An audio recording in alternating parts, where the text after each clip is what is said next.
Before we get into today's episode, I just want to take a moment to say thank you to everyone listening around the world.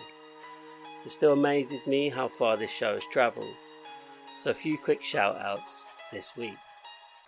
To Emily, listening in Melbourne, Australia, Jason in Toronto, Mark from Manchester in the UK, Sarah in Chicago, Liam tuning in from Dublin, and Tandy in Cape Town. I also saw messages this week from Lucas in Berlin, Hannah in Auckland, and Raphael listening in Sao Paulo, which is incredible. It means a lot. Thank you so much. If you're listening right now, wherever you are in the world, let me know where you're tuning in from. I genuinely love seeing how global this community has become. And if you enjoy the show, leaving a quick review or sharing the episode really helps more people discover What They Hide: Hidden Crimes in Plain Sight. As usual, you can find What They Hide on all social platforms, and our email address is in the show notes. Alright, let's crack on with the show.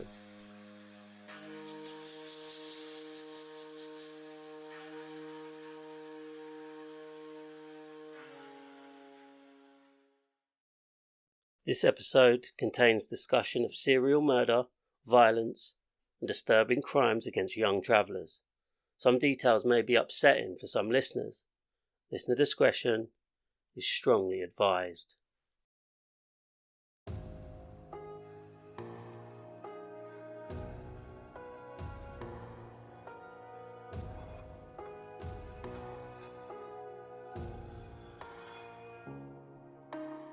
Welcome back to What They Hide.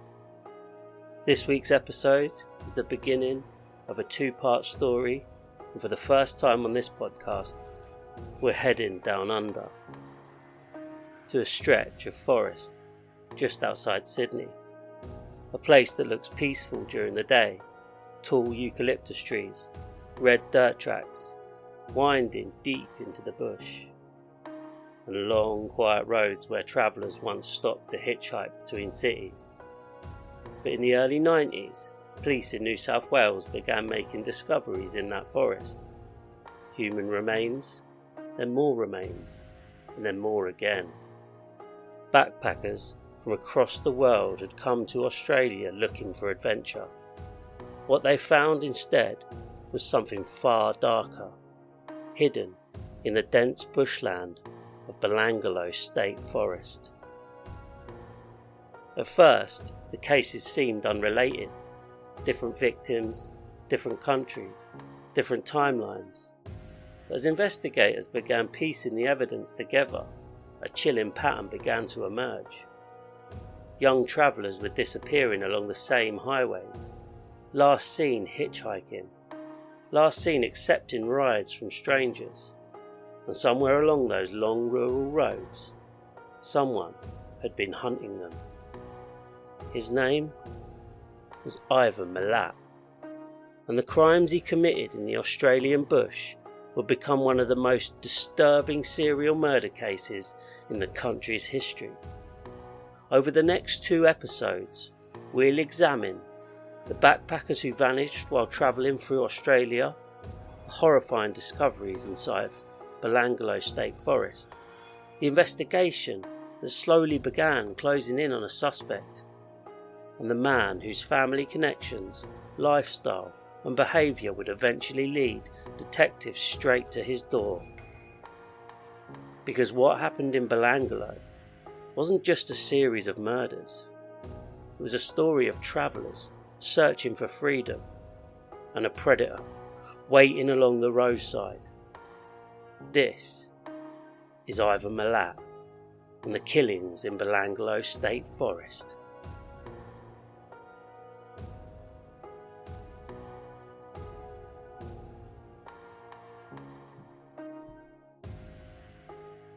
Belanglo State Forest sits about 90 minutes south of Sydney. At first glance, it looks like the kind of place people come to escape the city. Tall eucalyptus trees stretch high into the sky. Red dirt roads wind through dense bushland. The air carries the smell of dry leaves and dust, and when the wind moves through the forest, it creates a sound that seems almost endless. a quiet, rustling whisper moving through thousands of trees. For most people, driving past the forest in the early 90s, it was simply another stretch of Australian wilderness. A place hikers explored, a place locals used for trail riding, a place travellers might pull over to rest during long drives between Sydney and Melbourne. But in September of 1992, something inside Belanglo State Forest changed forever.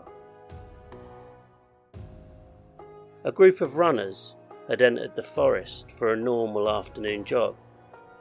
The dirt track wound through the trees like dozens of others, scattered across the landscape.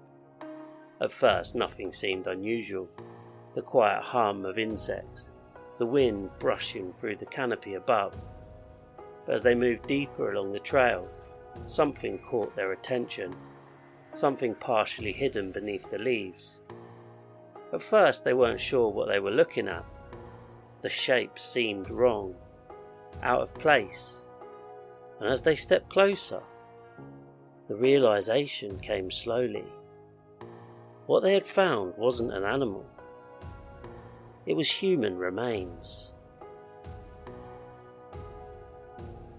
Police were called to the forest. Officers arrived expecting to deal with a single discovery, perhaps an isolated crime. But as investigators began searching the surrounding area, they uncovered something far more disturbing. Because this wasn't the only body in Belanglo. Within hours, detectives began locating more remains scattered across the forest floor. Different locations, different burial sites, but unmistakably connected. Young travellers, backpackers, people who had arrived in Australia from across the world, drawn by the promise of adventure. And now they had been found here, hidden beneath the trees. As detectives mapped the locations of the discoveries, the scale of what they were looking at began to sink in. This was not a single murder. This was something far larger. Multiple victims, all discovered in the same forest, all buried or concealed in similar ways. And the victims had something else in common. They had all been travelling, hitchhiking along the highways that cut through New South Wales. The realisation sent shockwaves through investigators, because if these victims had been taken while hitchhiking, that meant the person responsible had been moving along the same roads thousands of travellers used every day, watching, waiting, looking for opportunity. Belanglo State Forest covers thousands of hectares, dense bushland stretching far beyond the reach of main roads. It is the kind of place where someone could dive deep into the forest without being seen, the kind of place where a secret could remain hidden for years. And as police expanded their search through the trees, they began uncovering more evidence that the forest had been used repeatedly. This was not a single crime scene, it was a dumping ground. By the time the search teams finished their work, investigators knew they were dealing with something unprecedented. A series of murders, victims from multiple countries, a killer who had used Australia's long rural highways as hunting grounds. And somewhere out there, the person responsible was still free. But the investigation was about to reveal something else, because the victims discovered in Belanglo were not strangers to one another.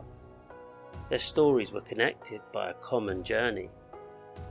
Young travellers moving through Australia with backpacks, maps and plans for adventure. People who had trusted the kindness of strangers along the road. And somewhere along those roads, one stranger had been waiting.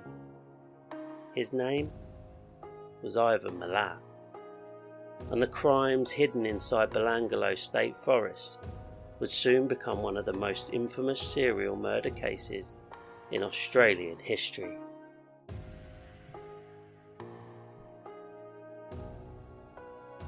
This is part 1 of the Belanglo murders, and it begins with the travellers who vanished along the highway.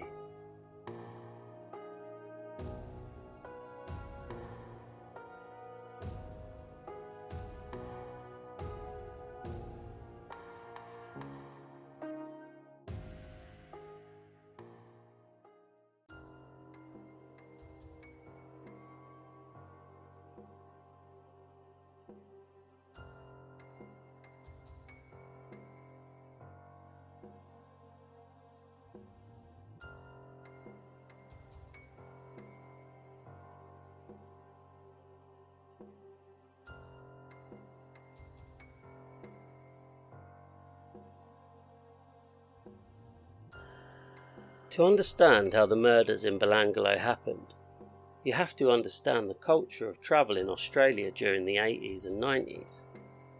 For young travellers arriving from Europe, North America and New Zealand, Australia had a reputation.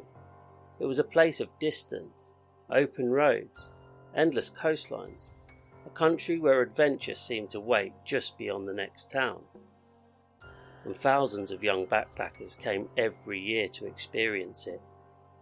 They arrived in Sydney with backpacks, guidebooks, and the same plan many travellers had followed before them. Work a little, travel a lot, move between cities, meet people along the way, and see as much of the country as possible before the money ran out. For many of those travellers, hitchhiking was simply part of the experience. Australia's distances are enormous. A journey between Sydney and Melbourne can take hours. Public transport between small towns was limited, and so hitchhiking became a normal part of backpacker travel. Standing along highways with a sign, a thumb out, waiting for the next car to stop. For decades it had been common. Drivers often picked up travellers along the road. Conversations would begin with the same questions. Where are you headed? How long have you been travelling? Where did you come from? Sometimes it led to nothing more than a short ride. Sometimes it led to friendships that lasted for years. For the most part, it was seen as safe, normal, even expected. But hitchhiking has always depended on one thing: trust. Trust that the person stopping their vehicle means no harm. Trust that the stranger offering a ride is simply another traveller moving along the same road. For most people, that trust is well placed, but occasionally it isn't.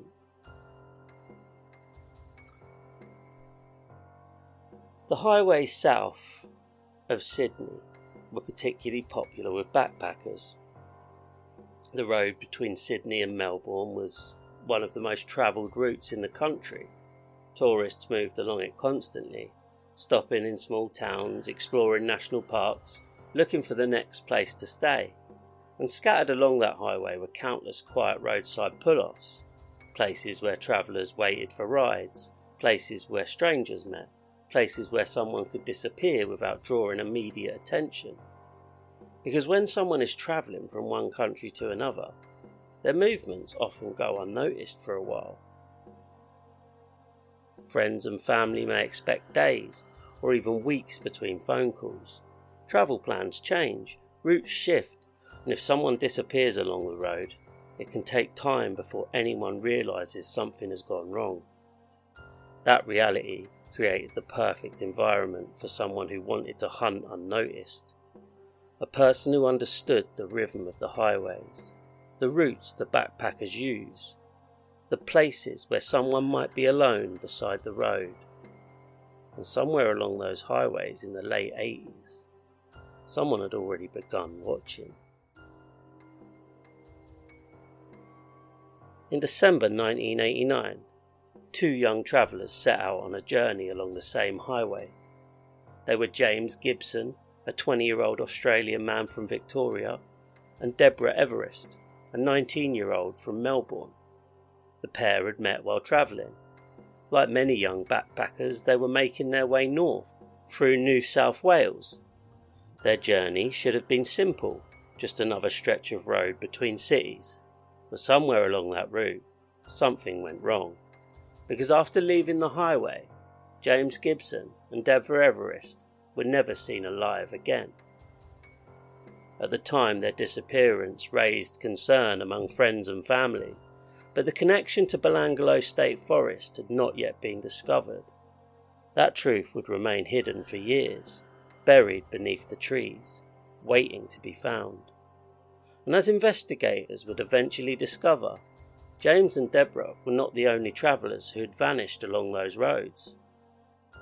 Next, we tell the story of the first victims and the journey that led them into Belanglo State Forest.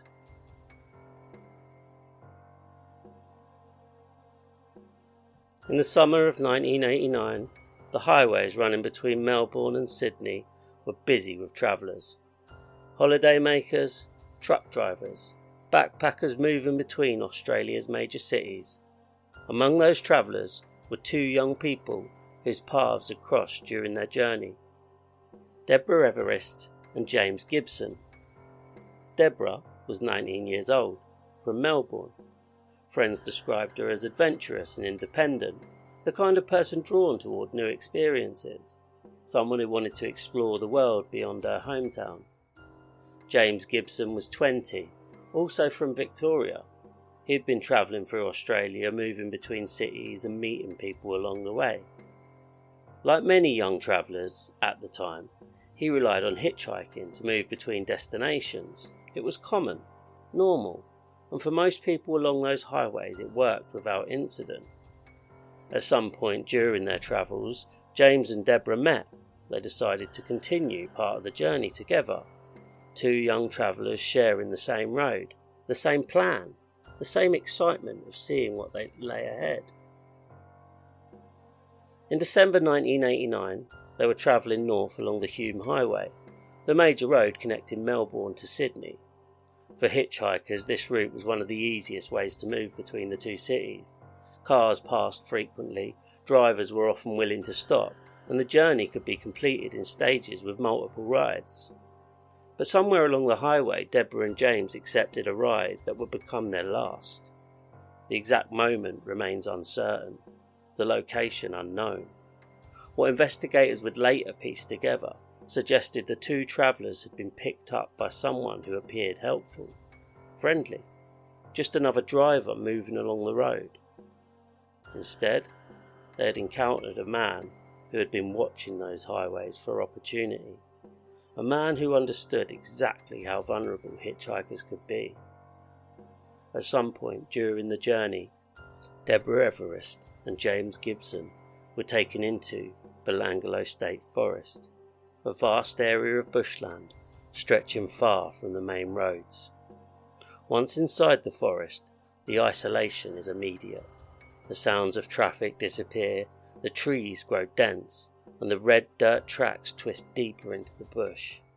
It is the kind of place where someone could vanish without anyone nearby noticing.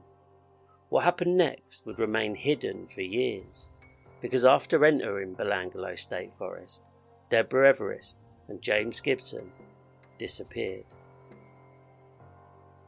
For their families, the disappearance was confusing and frightening. At first, it was possible to believe there had been misunderstanding. Travellers sometimes changed plans, routes shifted, phone calls home were delayed. But as time passed, the silence became impossible to ignore. Something had gone wrong. Police were notified, investigations began, but with hitchhikers, the trail often disappears quickly. There are no tickets, no passenger lists, no confirmed final location, just a stretch of highway where someone accepted a ride from a stranger. For several years, the fate of Deborah Everest and James Gibson remained unknown. Their names became part of a growing list of missing travellers. Unanswered questions scattered across thousands of kilometres of Australian highway. Then, In 1992, the search inside Belanglo State Forest changed everything. When police began uncovering human remains in the forest, investigators realised they might finally have answers for several long, unsolved disappearances. Among the victims discovered were Deborah Everest and James Gibson. Their bodies had been concealed in separate locations within the forest. The discovery confirmed what their families had feared for years. They had been murdered. For detectives, the significance of that discovery was enormous, because Deborah and James had vanished in 1989, but the other victims found in the forest had disappeared years later, which meant something deeply disturbing. The killer responsible for the Belanglo murders had been operating for years, using the same forest, the same methods, the same highways where backpackers waited for rides. The deaths of Deborah Everest and James Gibson would eventually become recognised as the earliest known murders connected to Belanglo State Forest, but they would not be the last, because in the years that followed, more backpackers vanished along the same highways, and their stories would lead investigators back to the same place, the same forest, and eventually, the same man. Next, 2 young travellers from Britain, and another journey that ended in Belanglo. Caroline Clark and Joanne Walters.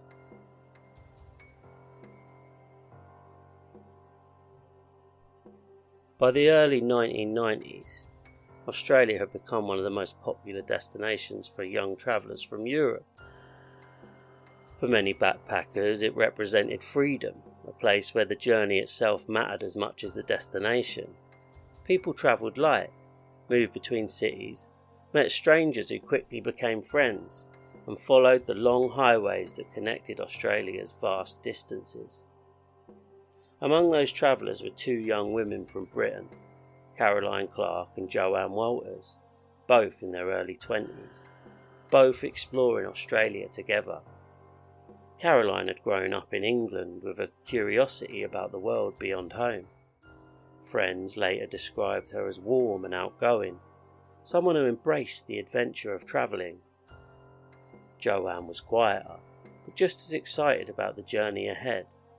The 2 had become close friends during their time in Australia, and like thousands of other backpackers, they were making their way along the roads between cities, moving gradually through the country, stopping wherever the road led them next. In April of 1992, Caroline and Joanne were travelling through New South Wales. They were hitchhiking south along the Hume Highway, the same major route connecting Sydney and Melbourne. It was a familiar route for backpackers. Cars passed constantly. Drivers often stopped to offer lifts. Most rides lasted an hour or 2 before travellers were dropped off and continued the journey with someone else. At some point during the journey, Caroline and Joanne accepted a ride from a driver who appeared willing to help them continue south. Someone who looked like just another motorist travelling the same road. Someone they believed they could trust. But somewhere along that route, the journey changed. The car left the highway and the road led into the bushland of Belanglo State Forest. Belanglo was remote, dense forest stretching far beyond the roadside, tracks winding deep into the trees. Once a vehicle left the main roads and entered the forest, it quickly became isolated from the outside world. It was the kind of place where someone could drive for kilometres without seeing another person, and once inside, the silence of the bush replaced the sounds of the highway. That silence would hide what happened next, because after that moment, Caroline Clark and Joanne Walters were never seen alive again. Back in Britain, families waited for the next phone call, the next letter, the next update from Australia. Travellers often stayed in touch sporadically, Weeks sometimes passed between calls, so at first the silence did not seem unusual, but eventually the worry began to grow. Friends and relatives contacted authorities, missing persons reported were filed, and slowly the realization began to take hold. Something had gone terribly wrong. At that time, police didn't know yet the connection between the missing travellers. Each disappearance was investigated separately, each family hoping for answers. But the truth remained hidden inside the forest. When investigators began searching Belanglo State Forest in 92 and 93, they started uncovering the remains of multiple victims. Among those discovered were Caroline Clark and Joanne Walters. Their bodies had been concealed within the bushland.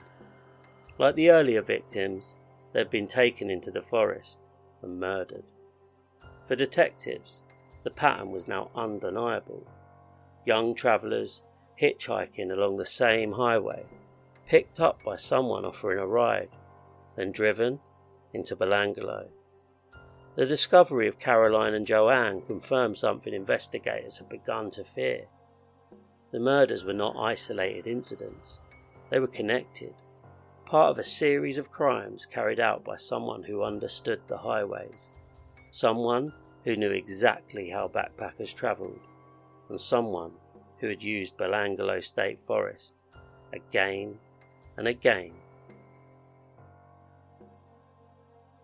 By this stage of the investigation, police knew they were dealing with a serial killer, but they still did not know who he was.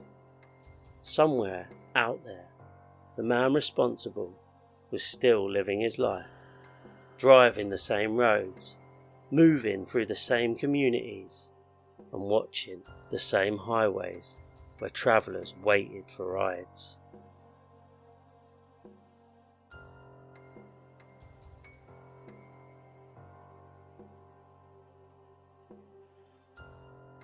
Once the first bodies were discovered in Belanglo State Forest, the atmosphere changed immediately. At first, detectives had approached the scene expecting a single crime. A body in the bush, an isolated murder. Terrible, yes, but limited. Something they could contain, something they could map, something they could solve. Belanglo did not give them one crime scene. It gave them a landscape, and landscapes are harder to understand than rooms. Belanglo State Forest covers thousands of hectares of bushland southwest of Sydney. Long stretches of eucalyptus forest, dense scrub, fire trails cutting through the red dirt and loose stone. At ground level, visibility can be poor. Trees crowd the tracks, the bush swallows sound, and once you move away from the main road, the sense of isolation is immediate. A person could stand only a short distance away and remain unseen. A car could disappear down a trail within seconds. A body could remain hidden for years. When police began their first systemic searches, they did what investigators always do. They secured the immediate area, marked the first discovery point, began establishing a perimeter. Photographs were taken, notes made, distances measured. Officers moved carefully, scanning the undergrowth, looking for anything disturbed, anything buried, anything that didn't belong. At first the search was narrow, a few officers, a defined space. Then another set of remains was found, and the scale of the operation changed. What had looked like one hidden body now appeared to be part of something larger, something repeated, something deliberate, and the question that follows a second body is always darker than the question that follows the first. Now what happened here? But how many times has this happened before? Officers began moving deeper into the forest. Not quickly, not dramatically. This kind of search is slow, methodical, exhausting. The earth in Belanglo is layered with leaf litter, scrub, roots and deep soil. The terrain shifts underfoot. Searchers use metal probes to test the ground, pressing them carefully into areas where the surface seemed disturbed. Sometimes the probe would slide easily through the soft earth. Sometimes it would stop against roots or buried debris. And sometimes it would tell them something else was there. Every unusual resistance meant stopping, marking the location, clearing the brush, digging slowly by hand. Because if there was another body beneath the soil, the ground itself had become evidence. And evidence must be approached carefully, even reverently. As the search widened, the discoveries continued. Different sites, different victims, not clustered together, not thrown in one place, but spread across the forest in ways that suggested familiarity.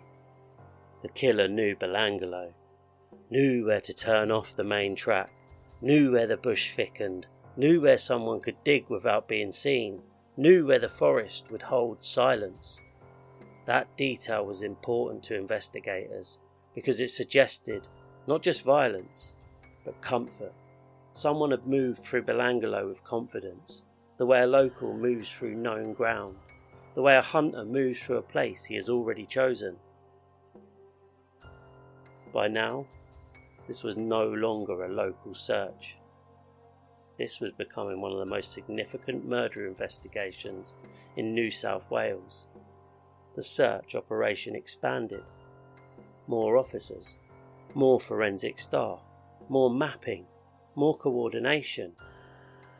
A dedicated task force was formed to handle the growing complexity of the case, because the dead in Belanglo were not all from one town, or one country, or one moment in time. The victims were young travellers, backpackers, people whose movements had crossed state lines, national borders and hostile routes. And now, police had to work backward through all of it. Who were they? When had they vanished? Where had they last been seen? How had they ended up here?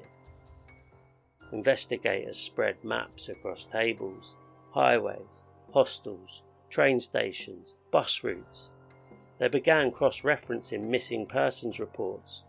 Australia, Britain, Germany. Travellers who had disappeared while moving through New South Wales. Travellers whose journeys had simply ended. And as names began aligning with the bodies found in the forest, the horror sharpened. These were not local disappearances. This was an international case. A killer in the Australian bush had preyed on people who had come from across the world, young travellers following one of the most familiar backpacker routes in the country. And the search in Belanglo was only the beginning.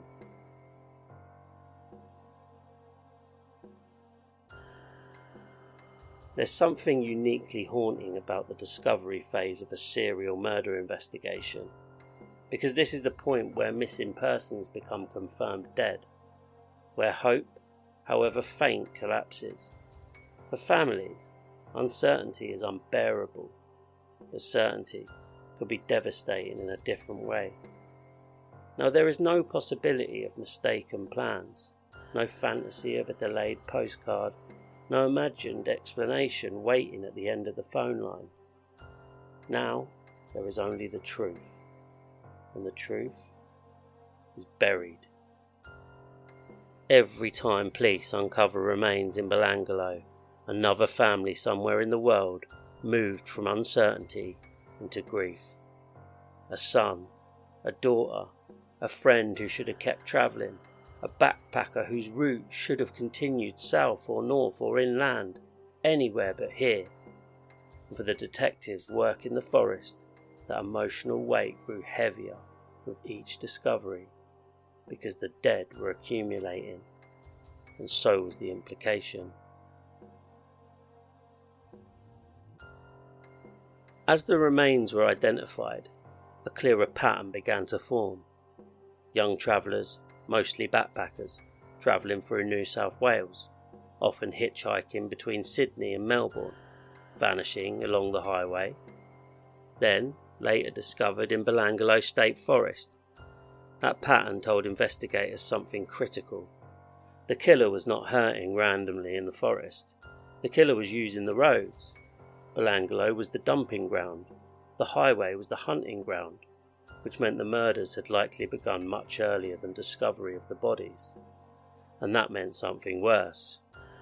For years, the person responsible had moved undetected along one of the busiest backpacker routes in Australia, stopping, offering lifts, driving away, and returning to ordinary life, again and again.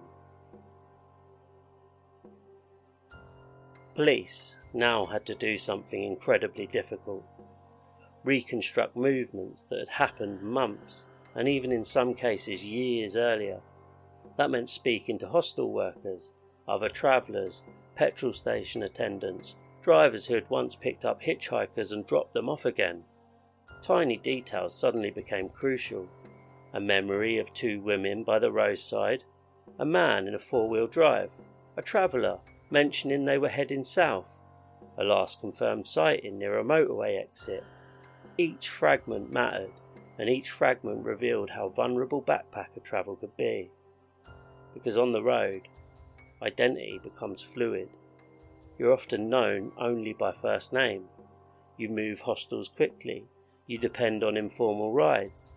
And if you disappear, it may take time before anyone knows exactly where to start looking.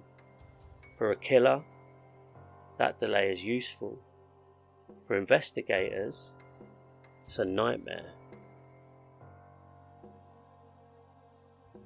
As more details emerged, the media began reporting what police were becoming increasingly convinced of. This was not one murder. This was a series. The discovery of multiple backpackers in Belanglo ignited fear across Australia and beyond. Parents in Britain and Germany watched the news. Young travellers in hostels rethought their routes. People who had once accepted rides casually now began looking at highways differently. The trust that hitchhiking depended on had been shaken, not everywhere, not permanently, but deeply. Because if a serial killer had been operating along the backpacker trail, then every roadside encounter now held a new shadow. Belanglo itself began to change in the public imagination. Before the discoveries, it had simply been forest, a patch of bushland along a road most people drove past without naming. Now it was something else, a place associated with violence, with concealment, with years of hidden death. The search turned the forest into more than a location. It became a witness, a silent landscape that had held the truth for far too long. And investigators understood something important. If the forest had held these bodies for years, then the killer had likely visited it more than once, which meant he was probably familiar with it, comfortable there, maybe local, maybe someone whose work or habits brought him through those roads regularly, someone for whom Belanglo was not strange ground, but chosen ground.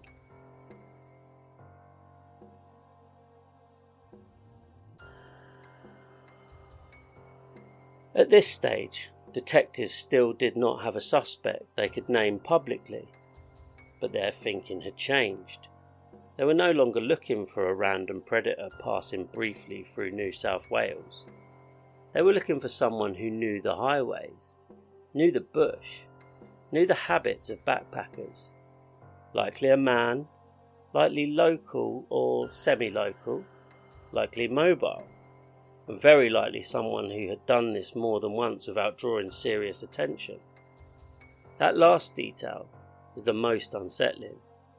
Serial killers are often imagined as people living outside society, drifters, loners, strangers, but the developing profile in Belanglo suggested something else. Someone who could move between ordinary life and the murder without visible disruption. Someone who might work a normal job, live in a normal house, talk casually to neighbours, then drive into the bush and kill. There are cases that alter the people working them. Belanglo was one of them. Forensic officers, search coordinators, detectives, they were no longer dealing only with evidence. They were dealing with a repeated act of predation. The remains of young travellers found far from home, and the growing sense that the killer had treated the forest as a private graveyard. That knowledge changes the emotional climate of an investigation. The work becomes colder, more urgent, and more personal, because once you know there are multiple dead, every unresolved missing backpacker report starts to feel dangerous. Every old statement must be revisited. Every roadside encounter might mean more than it once seemed to.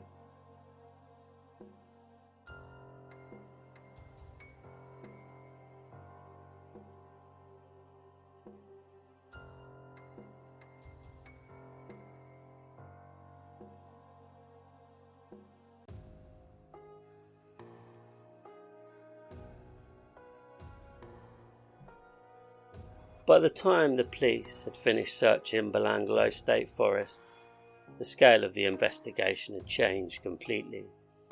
This was no longer a case about a missing backpacker, or even two.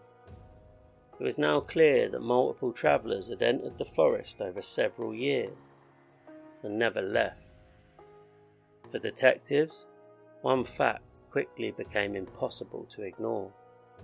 The killer had not chosen Belanglo by accident. The forest was remote, difficult to navigate, a maze of dirt tracks and fire trails that twisted deep into the bush. Someone unfamiliar with the area could easily become lost, but the person responsible had moved through it confidently, returning again and again and again. That detail mattered, because it meant the killer likely knew Belanglo very well. Perhaps someone who had grown up nearby, someone who had worked along the roads south of Sydney, someone who spent time driving through the region regularly. Investigators began examining maps again. Highways, forests, small towns scattered along the road between Sydney and Canberra. They started asking new questions. Who lived nearby? Who worked nearby? Who spent long hours driving through the region? The more detectives looked at the case, the more one possibility began to take shape.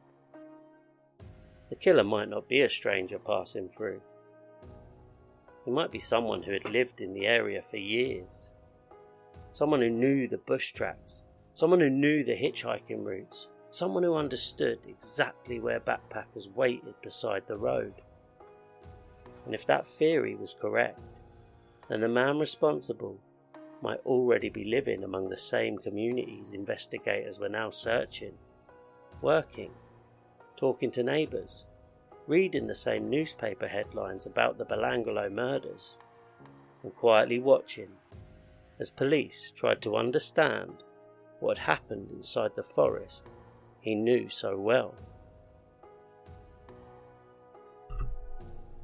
As detectives retraced the victims' journeys, another pattern became clear. Nearly all of them had travelled along the Hume Highway, the long road connecting Sydney and Melbourne, a highway used by thousands of vehicles every day. Truck drivers, tourists, road workers, people whose jobs kept them constantly moving along the same stretch of road. That observation gave investigators a chilling possibility. The killer may have been using the highway itself to find victims, watching hitchhikers, stopping his vehicle, offering a ride, and then turning off the road toward Belanglo. If that theory was correct, it meant something deeply unsettling. The killer had likely encountered dozens, maybe hundreds of travellers over the years, most of them surviving their journeys without ever realising how close they had come to danger, but some had not been so lucky. By now, the investigation had expanded across state lines and international borders. Police were coordinating with foreign embassies, missing persons reports were being reviewed again, hostels and travel routes were being mapped, detectives were speaking with backpackers who had travelled the same highways. Everyone was asking the same question: who had been offering rides along that road? But there was still one terrifying reality. The man responsible had not been identified, and until he was, there was nothing stopping him from doing it again. Inside Belanglo State Forest, the search had revealed the past, but the investigation now had to focus on the present, on the roads, on the communities nearby, on the people who knew the forest well enough to use it the way the killer had. Because somewhere beyond the trees, the man responsible was still out there. And for years, he had moved through the region without anyone realising what he was capable of.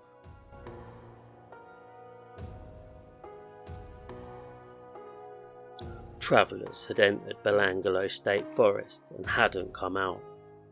Police knew the killer understood the highways. They knew he knew the forest, and they knew he had been operating for years. But the most disturbing possibility was only just beginning to take shape. The man responsible might not be a stranger passing through. He might be someone much closer than anyone had imagined. Next time, the investigation takes a dramatic turn, and detectives finally begin closing in on the man behind the Belanglo murders.